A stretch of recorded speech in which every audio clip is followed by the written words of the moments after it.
Revealed in upcoming episodes of this program are the contents of a recently unearthed repository classified by the secret government, the Phenomenon Archives.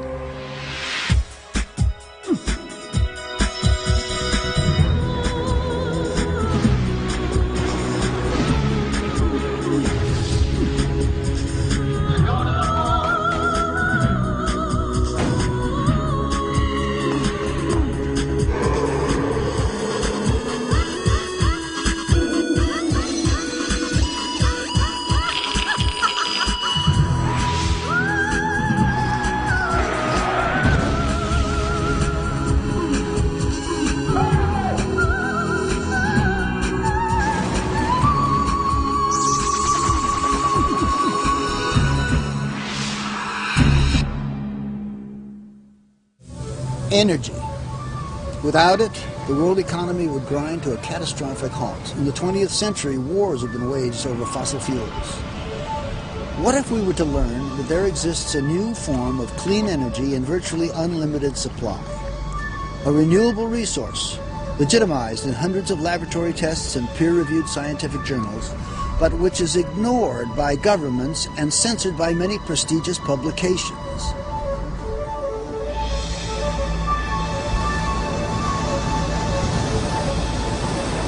Water.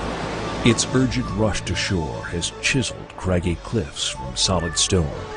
It is home to the great animals of the sea and is the stuff of which 60% of the human body is composed.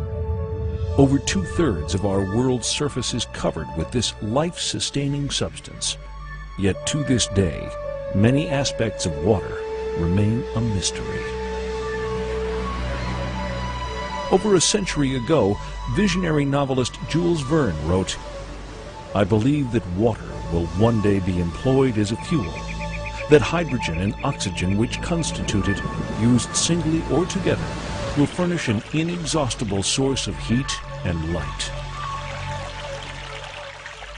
On March 23, 1989, Jules Verne's prophecy of a world powered by water rose upon the landscape of popular culture.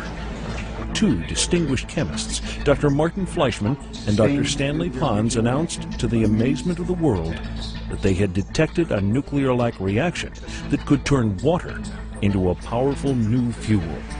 Their discovery became known as cold fusion because, they said, it delivered fusion energy like that produced in the sun without emitting deadly radiation. We didn't call it cold fusion at all. That was a term which was wished on us, but we never called it that.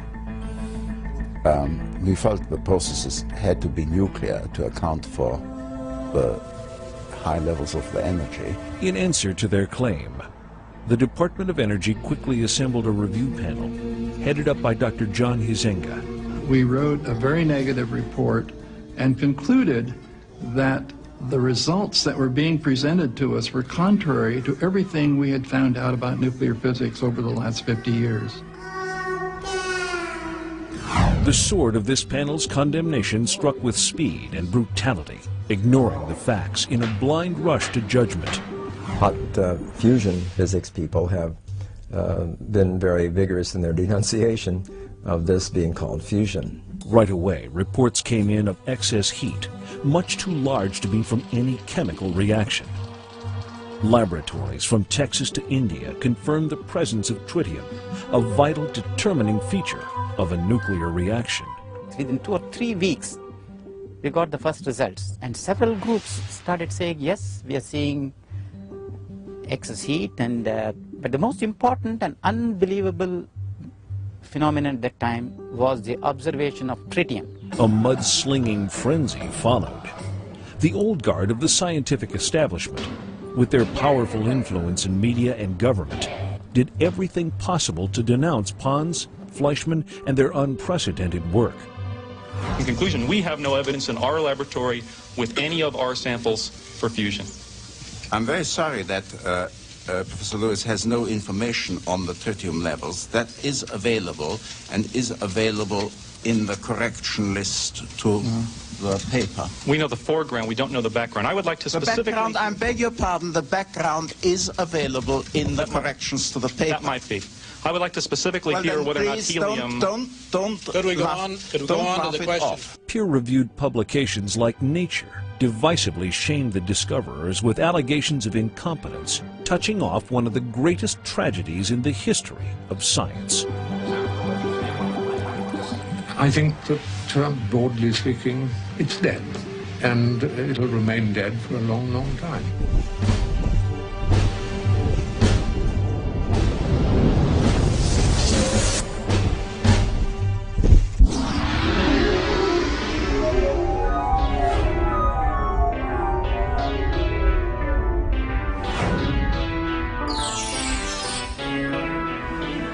This was a discovery perhaps as significant as the Wright brothers' first flight at Kitty Hawk. But instead of embracing it, the governors of official science declared war on cold fusion. Was the promise of cold fusion too good to be true? Or was it trampled on by closed-minded, greedy power brokers whose special interests outweighed the public good? Hydrogen and oxygen, the components of water, are two of the most reactive elements on Earth. Electrolysis, the process of extracting them from water as gas, has been known to science for nearly 200 years. This knowledge has enabled us to develop fuels, some of which are used to propel manned rockets into space. Though powerful, these chemical fuels don't hold a candle to the energy release of a nuclear reaction. The fire of this miracle was at the heart of what Pons and Fleischmann offered to the world with their groundbreaking cold fusion process. When positively charged deuterons are attracted to the palladium cathode, they cram together, and there are millions and millions of them inside the cathode, getting closer and closer, and then they fuse, and they create energy in the form of helium. There's more energy in 1 cubic mile of seawater than in all the known oil reserves on Earth. I mean, you could drive your car 55 million miles on a gallon of heavy water. Maybe the end of pollution. Hollywood's starry-eyed version of energy from water seems the stuff of fantasy. And while it is true that a definitive theory describing the effect has eluded scientists, former chief science writer for MIT, engineer Dr. Eugene Mallove, has assembled the evidence that takes the illusion out of cold fusion. When I finished my book Fire from Ice in 1991, I concluded that the evidence for cold fusion was overwhelmingly compelling. Today, we can no longer say that the evidence is overwhelmingly compelling. It is now 100% certain. Dismissed early on by carpers and critics, the field of cold fusion is very much alive. Energy-producing devices exist today that seem to defy the conventions of modern science. We're getting nuclear energy output without the nuclear radiation byproducts. If an atom were a huge athletic stadium, at its center would be a nucleus the size of a pea. In turn, an atom in the eye of this mouse would compare in size to the mouse, in the same way the mouse compares in size to the entire Earth. This comparison is characteristic of the monumental challenge faced by scientists worldwide in their effort to unravel the riddle of the cold fusion effect. Well, our critics would say that the problem with cold fusion is that there is no theory to describe it. The problem is completely different. The problem is that there are far too many theories which purport to describe the same set of observations, and no more than one of these theories can be correct. Fusion takes place when the nuclei of two atoms, usually hydrogen, collide and fuse together, releasing vast amounts of energy. Prevailing theory suggests that this can only happen at extreme temperatures like those found on the Sun or in a nuclear blast. Experimental reactor facilities like the Jet Plasma Hot Fusion site in England have attempted to replicate the fusion process of the Sun for decades. Because current technology demands that more energy has to be put into a reaction than comes out, it hasn't been economically viable. However, Stanley Pons of the University of Utah and Martin Fleischmann of the University of Southampton claimed that they could create a fusion reaction at room temperature and make fusion energy a reality with the potential of making uncounted billions of energy dollars. Scientists at hot fusion facilities like Princeton and MIT, seeking to replicate solar fusion, have received untold billions for the building of magnetically ringed tokamak reactors. Although a great deal has been learned through experimentation in this field, the process itself has never produced a single watt of excess power. At the time of the Pons and Fleischmann announcement, hot fusion research was in full swing. Several powerful university budgets were reliant upon research dollars siphoned off government coffers into the development of this technology. Partly it was a very unfortunate time to make such an announcement for various political reasons, really. The situation in the United States, the situation with regard to the program in hot fusion. That was against it, but also, of course, was the fact that we were not ready to make such an announcement. Cold fusion violates most of what I was taught in nuclear chemistry. Once you see it happen in front of you in your own apparatus, it's pretty convincing that there's a reality, and that's what I base my continued interest on. Since Pons and Fleischmann were both well aware of the pitfalls of premature publicity, why would they bypass the accepted conventions of the peer review system and announce their discovery through the media? I was thinking, these guys are no fools. They know what they're doing. These are good scientists. Prior to the 1989 announcement, Stephen E. Jones, a physics professor at nearby Brigham Young University, learned of Pons and Fleischmann's work through an informant at the DOE. In a flagrant example of shameless opportunism, Jones insisted on going public quickly with his comparatively much less clear results. Disparaging the excess heat claims of Fleischmann and Pons, Jones' announcement would have effectively prevented the two scientists from patenting their process, a process they had developed on their own over long years of research. On the advice of university attorneys, Pons and Fleischmann, feeling their backs to the wall, reluctantly delivered their work to public scrutiny. Though their discovery posed a very clear challenge to the energy industry, it was the scientific community, mostly physicists, which raised the specter of doubt and wrongdoing. This experiment hasn't been reproduced by any national laboratory or any university yet without a good football team. Cold fusion researcher Dr. Robert Bush. Our reaction was not unlike that of other physicists who thought, on the one hand, gee, that'd be marvelous if they're doing it, and then on the other hand, my God, chemists doing it for probably pennies compared to what physicists have taken from the public coffer over the last 40 years, in the order of $40 billion to do hot fusion. It was war from the outset. On April 14, 1989, Dr. Glenn Seaborg, a Nobel laureate with a distinguished record in conventional nuclear science, told then-President Bush, it is not due to nuclear fusion. Secretary of Energy Admiral James Watkins nevertheless enlisted many federally funded laboratories to investigate the cold fusion claim. Admiral Watkins, who was at that time head of the Department of Energy, he had an edict. He said, this must be verified in 2 weeks. I'm going to put the whole of the DOE labs on it. So I had put the whole of my team on it. And of course it turned out that you couldn't get any results under 4 weeks, so he demanded the impossible, you see. Massachusetts Institute of Technology was one of the testing facilities selected by the Department of Energy. MIT's hot fusion director, Professor Ronald R. Parker, fired the next salvo. On the front page of the Boston Herald, Parker accused Fleischmann and Pons of possible fraud and of engaging in scientific schlock. It was a well-timed directive to the American Physical Society to go on the attack against cold fusion. Princeton's Professor William Happer, a hot fusion veteran and advisor to Secretary Watkins, was quoted as saying, just by looking at Fleischmann and Pons on television, you could tell they were incompetent boobs. Credibility for a scientist is the coin of the realm, and if you lose that coin, then you can't get grant funding. Your work becomes regarded as inferior, and you slip down notches in the eyes of your peers, and this is a real disaster. For 5 years prior to their announcement, Fleischmann and Pons had used their own money to conduct experiments, passing a current through an electrochemical cell containing deuterium oxide, heavy water. One of the electrodes in the cell was made of the precious metal palladium. The electrical current separated out individual deuterium atoms and forced them to pack tightly into the palladium cathode. What happened next remains a mystery. Whether it was nuclear fusion or something else, the heat energy that came out of that little jar was thousands to millions of times what could be explained by any known chemical reaction.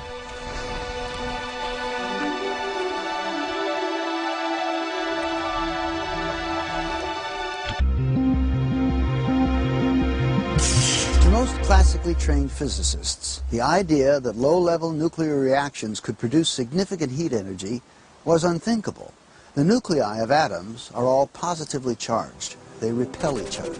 They don't want to come together or fuse except at millions of degrees. And when they do, deadly radiation can be the result. The U.S. Department of Energy, or DOE, convened a review panel in April of 1989. Dr. John Huizinga, an early cold fusion critic, was assigned to a chair position, though his bias against cold fusion was well known. Huizinga claimed cold fusion was nonsense and advised authorities against a formal investigation. By mid-July, the DOE panel had completed their damning report. Earlier in this century, a very distinguished chemist by the name of Irving Langmuir defined pathological science as the science of things that aren't true.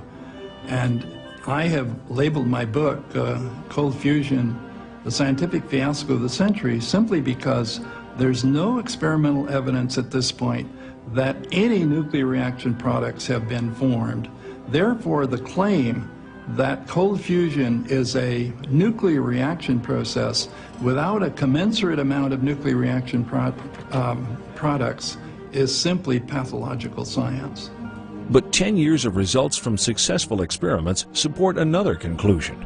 There are thousands of papers that have already been published on cold fusion showing the evidence for the excess heat, the nuclear products, including helium, tritium, low-level neutrons. But at the same time, we have the establishment of physics and the establishment of science, for that matter, totally ignoring this and, in fact, mocking it. Very quickly I realized that cold fusion was going to be the world's best example of pathological science.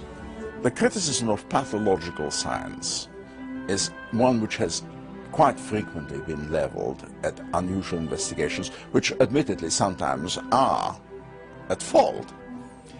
However, there is also the situation that people will criticize a field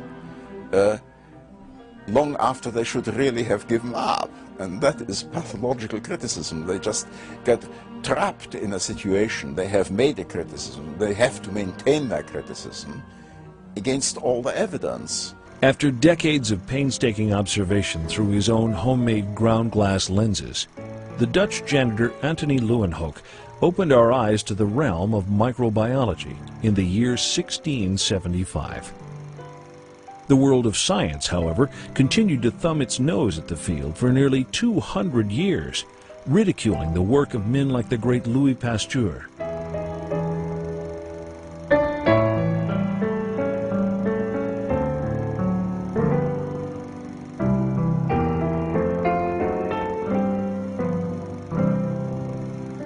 Inventor Thomas Edison's vision of a world powered by direct current had its roots in his own pocketbook. His public criticisms of the work of rival Nikola Tesla almost cost civilization the miracle of AC current. When the Wright brothers first flew in 1903, no papers covered it at all, because everybody was convinced, certainly the American press, that heavier-than-air flight was totally impossible. All the top scientists said this is nonsense. And editors wouldn't even bother to send journalists or photographers to interview the Wrights, or even to take pictures of them flying in full public view. And it wasn't for about 5 years that eventually they realized, my goodness, this is real. Heavier-than-air flight is possible. And I think a similar thing is going to happen with so-called cold fusion. The scientific groundwork for cold fusion has been accomplished with great difficulty by underfunded scientists toiling over experiments in laboratories and basements around the world. Whether their efforts remain eclipsed by hot fusion and other cash cow programs or win the support of science and the public will be revealed over time.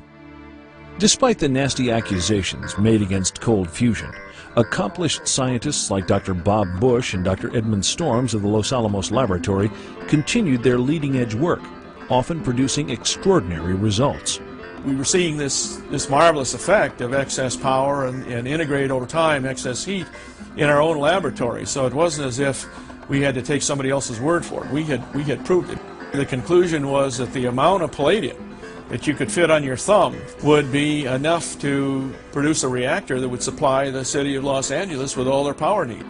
Supporting evidence mounted throughout the 90s, yet revered experts like Huizinga, Happer, and Morrison clung to their original conclusions, flying the one prevailing negative DOE report as their standard. There is something new coming up.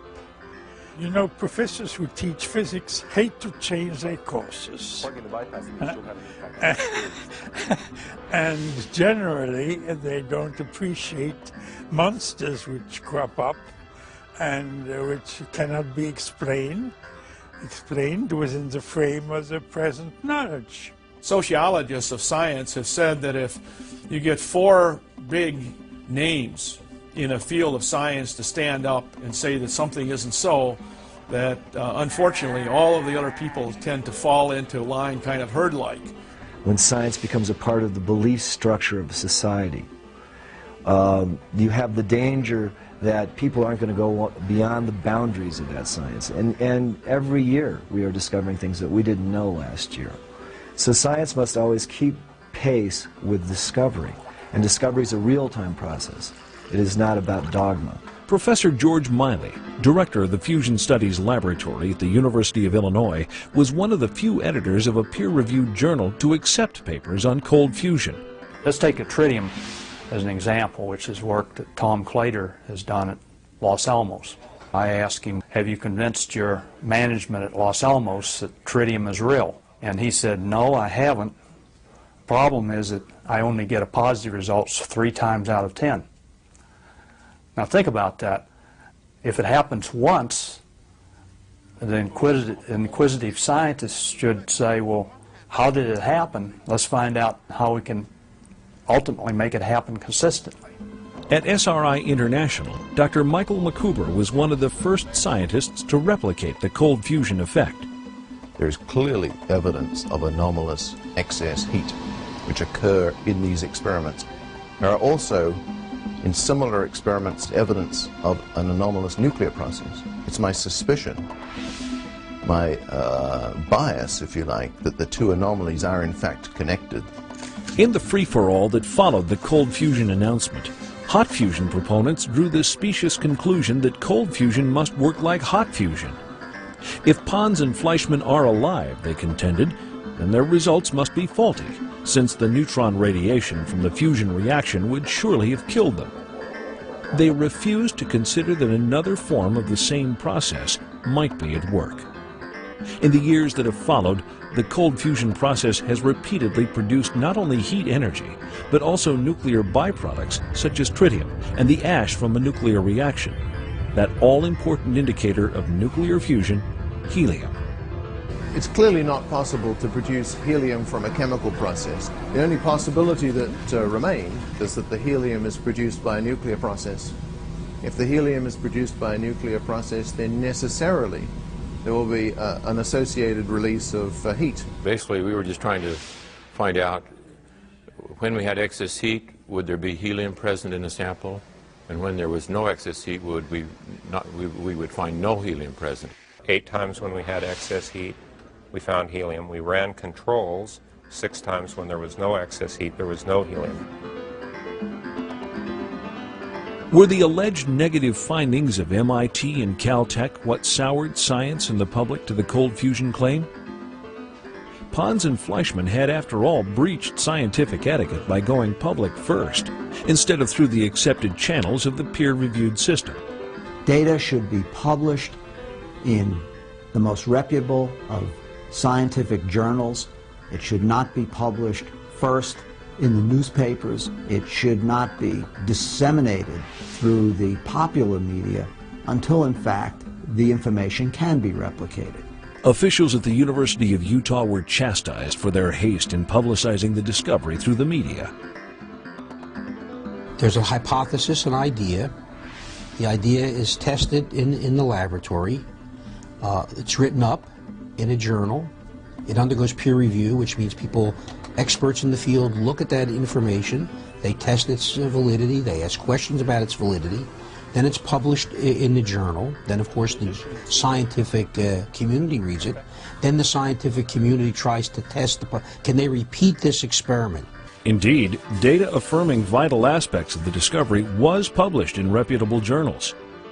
But the presiding agenda of official science, the science of money and politics, drowned the truth in accusations of impropriety and outright fraud.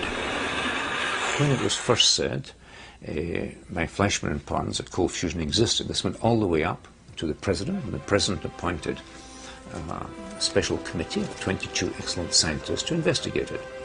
And these scientists announced that they were going to Utah and to other laboratories to try and see what was happening. But every time they went to this laboratory, by some miracle, none of the cells worked at this time. When the ERAB panel came through with Huizenga as the chairman on July the 6th, 1989, to visit, they were looking very lightly at the heat measurements and very strongly at the absence of neutrons in tritium. Once they saw no neutrons in tritium, they could use that to denounce the field and protect their budgets. And fascinatingly, many of the people on that panel, a couple of them I should say, came to me looking for research funds in this field, even though publicly they were speaking before Congress against having Congress put any money in it. Early on, they were able to show that Pons and Fleischmann essentially made some serious mistakes in their interpretation of the nuclear physics. Eventually, I think because of this bad nuclear physics, the physicists threw out the good baby, which was the excess heat effect, along with the bad nuclear interpretation bathwater. Also working in the field of cold fusion were esteemed scientists with personal knowledge of and confidence in the work of Pons and Fleischmann, scientists whose careers were likewise untarnished. Texas A&M professor John Bockris, regarded as a world-class electrochemist, led a research group at Texas A&M that produced essential evidence of the fusion phenomenon. The first thing was this thing called tritium, which is a sub-form of hydrogen which should not exist except in extremely tiny quantities. And we found that by working these cells of Fleischmann and Pons that we could produce this tritium in great abundance. It was the first clear proof of the phenomenon. Fortuitous or not, in the first experiment that we ran some 3 or 4 months after the initial announcement, we saw some evidence of excess heat. And what we see in our laboratory is no evidence for any unusual nuclear or chemical reactions. Having seen the effect with my own eyes, the claims from a few that this is impossible, inconsistent with all known laws of nuclear physics, these suggestions are in fact irrelevant. At Texas A&M, the Bockris group came under attack. Science journalist Gary Taubes wrote an inflammatory article in Science magazine alleging that someone in the group had spiked the experiment with tritium. Although proven false, the accusation was enough to smear the work of the group and place Dr. Bockris in the line of fire. Well, I was 69 years old at that time, and I took the attitude, suppose they fire me, right? It doesn't really matter. I'd had my career. The worst they could do would be to say, go. But finally the university revolted against this. They set up an inquiry. Normally we'd say someone's innocent until proven guilty, and you'd be given the opportunity to have a trial rather than having an article written about what you've done wrong and identifies being guilty in the press rather than due process. Finally they came out okay. I mean, they gave me another letter. I'd had the letter of complete exoneration, but I think the main part was that I had done work which was against the paradigm. You know, people said that they'd been to other universities and people had laughed at it and said, what the heck are you doing, trying to disprove the laws of nuclear physics? And of course that's exactly what we were doing, and succeeding, you see. With government labs like Los Alamos and universities around the world confirming the presence of excess heat in nuclear products, why the continued debate? Why do influential skeptics still insist that nothing unusual is going on? What would motivate such blatant distortion of the facts? Today, scientists must live in a world run by finances, and not only to maintain the good life for themselves, but also to stock their labs. Getting more money has become more vital to scientists, or as vital to scientists as the research itself. MIT's Hot Fusion Center, a federally funded facility, was among the loudest voices to disparage the work of Pons and Fleischmann. Ironically, upon re-examination of their results, disturbing inconsistencies appeared. MIT's raw data provided clear evidence of excess heat, but in MIT's official report, the graph was altered to reflect no excess heat. Engineer Dr. Eugene Mallove, chief science journalist at MIT, resigned in protest. That's what I thought originally. In the case of MIT, it was a disaster. These people, before even analyzing their calorimetry data, held a party for the death of cold fusion. And then they manipulated the data to make a positive result look negative. Their results don't prove cold fusion, but they certainly had a positive result. It's complete nonsense, utterly ridiculous and without foundation, and any allegations along those lines, I believe, are made by people that don't understand how measurements are made. An official investigation of the fraud was requested. MIT President Charles Vest, concurrently a member of the White House Advisory Panel for the funding of hot fusion, conducted an investigation that was a sham. MIT's Hot Fusion Lab, the very facility which concocted the damning evidence that helped kill government funding for cold fusion in the U.S., went on to receive massive federal funding for its own hot fusion research. To this day, MIT's false no is cited as evidence against federal funding and the issuance of U.S. patents in the field. But MIT did not act alone. I had a man, he was an employee of one of the national labs, and he said that on the plane over to Santa Fe, he had shown his boss some positive results, verifying phenomenon. And his boss had told him that if he presented those results, he'd be fired. The boss I was working with at one point said, you should do that kind of experiment, that kind of experiments. And I said, well, look, I said, I'm more interested by doing something in cold fusion. I said, cold fusion, I mean, don't do that, he said. I said, why should I not do that? He said, because it doesn't work. I said, yes, it works. I've done experiments. I know people who have done experiments. I know Pons and Fleischmann. And look, he said, if you decide to do it, you cannot work with me anymore because I don't want my name to be attached to your name. With congressional funding dead, Fleischmann and Pons moved to France to carry on their research. By 1992, we had video recordings of intense energy release. By the summer of 1994, we had demonstrated sustained energy release. If you say you wish to make this into a device by about the year 2000, if the resources had been available, we would have got to the year, to that particular point, probably before the year 2000. But this did not happen. Cold fusion pioneers carried on despite continued attacks on their reputations and careers. By 1999, 8 international conferences had been held with several thousand technical papers published in peer-reviewed journals worldwide. In the U.S., the Electric Power Research Institute, or EPRI, a private consortium including dozens of utility companies, spent over $10 million to investigate cold fusion claims. In its final report, EPRI concluded, quote, definite evidence of nuclear reactions were detected. But with the federal funding out of the picture, proponents of cold fusion had to look elsewhere to continue their revolutionary science. In the mid-90s, the government of Japan funded a cold fusion program called New Hydrogen Energy. Though short-lived, it inspired many Japanese scientists to break new ground in this area. The governments of Italy and France funded research, and many private startups in the U.S., convinced of the commercial potential of the process, began securing related patents, while carefully avoiding the stigma of being tagged cold fusion.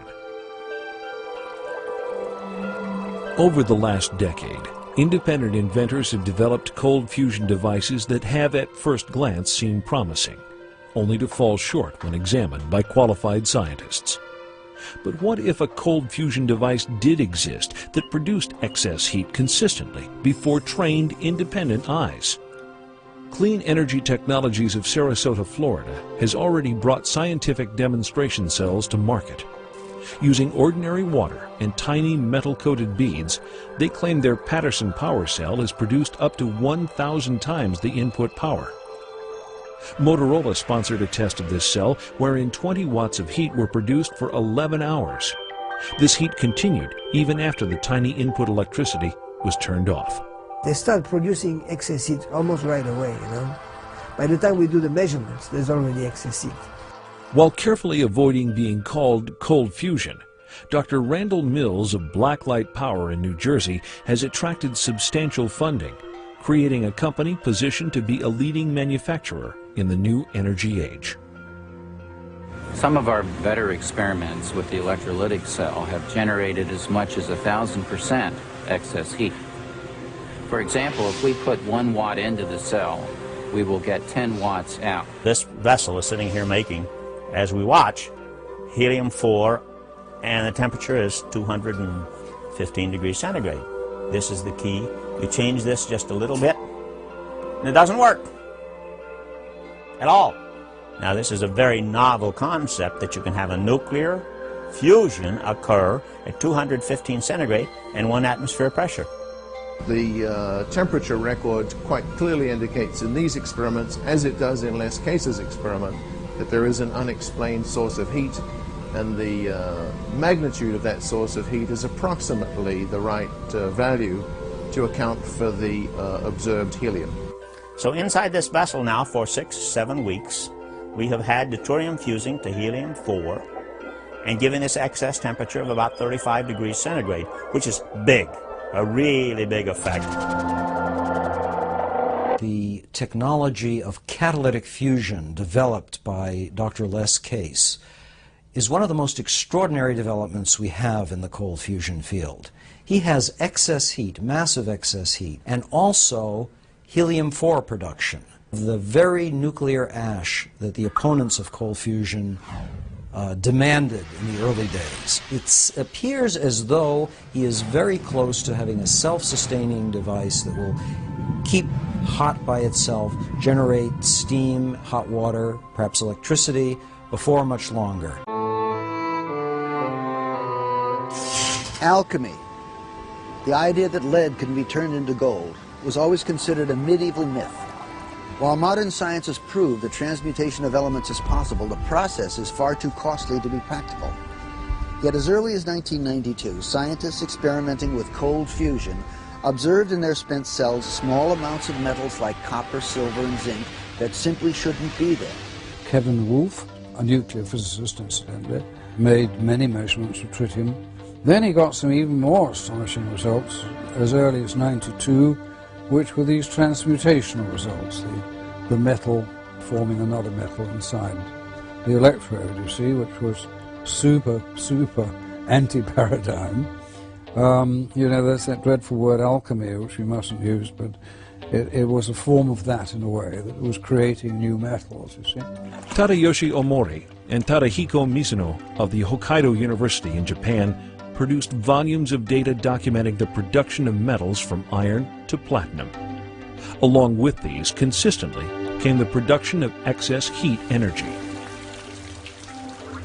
The potential environmental benefits of this technology are awesome. Companies like SETI, Trenergy, and the Cincinnati Group are developing ways to solve the world's radioactive waste problem, changing radioactive materials into some other form of harmless metal.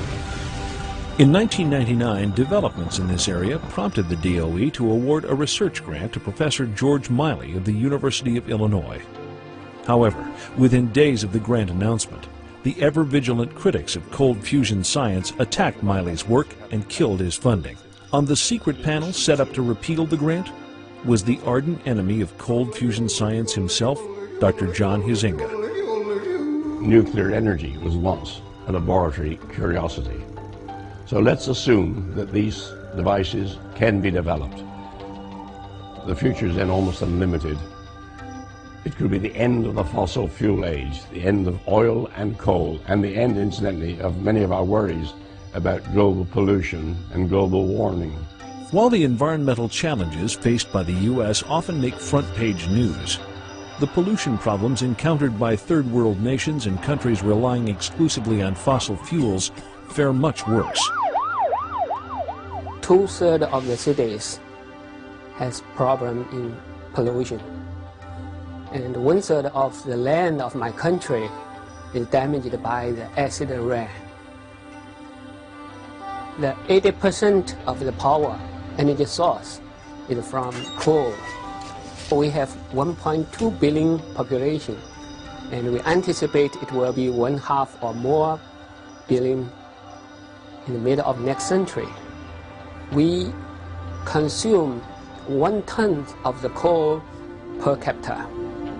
So if we increase our power consumption by a factor of 3, then we will burn about 5 billion tons of coal in the middle of next century. What is the ultimate potential of cold fusion technology? It has been estimated that 250 miles of coal cars could be replaced with as little as 1 pickup truck full of heavy water. The daily waste from a 1,000 megawatt cold fusion plant would be approximately 150 grams of helium, which is harmless compared to some 30,000 tons of carbon dioxide, sulfur dioxide, and other wastes produced by a comparable fossil fuel plant. What I like about cold fusion is it is different from thermal power, hydroelectric power, or nuclear fission power because it is potentially small and the investments required are much smaller, and hopefully it can be mass produced by industry, and this completely changes the whole concept of power generation, distribution, consumption. I think the electric power grid will absolutely wither away. I think automobiles, trucks, trains, planes, all forms of transportation will use this new powerful energy source. The writing is on the wall. The fossil fuel age is about to end. Every day, the burning of fossil fuels contributes to the destruction of our environment, while the breakthrough discovery of a totally clean, virtually unlimited energy source languishes in obscurity. It's history in the making, what we're living here. I mean, I couldn't dream of a situation like that. Despite a decade of experimentation and a body of indisputable evidence, the gatekeepers of official science continue to deprive us of a technology we so desperately need to be proper stewards of our world.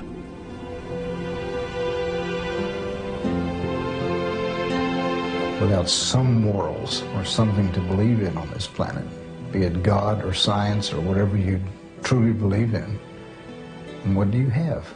What do you have? What do you have? What reason do you have to survive? What reason do you have to go on? We did nothing wrong. We made no mistakes in our observations. We made no mistakes. In a world where corruption, greed, and political maneuvering often win out over the virtues of the human spirit, we believed, perhaps naively, that an exception might exist in the experimental sciences. The history of science is littered with individual incidents of fraud, patent stealing, and flagrant misrepresentation, but here we found a contemporary conspiracy that overshadows most of what we've discovered in the phenomenon archives.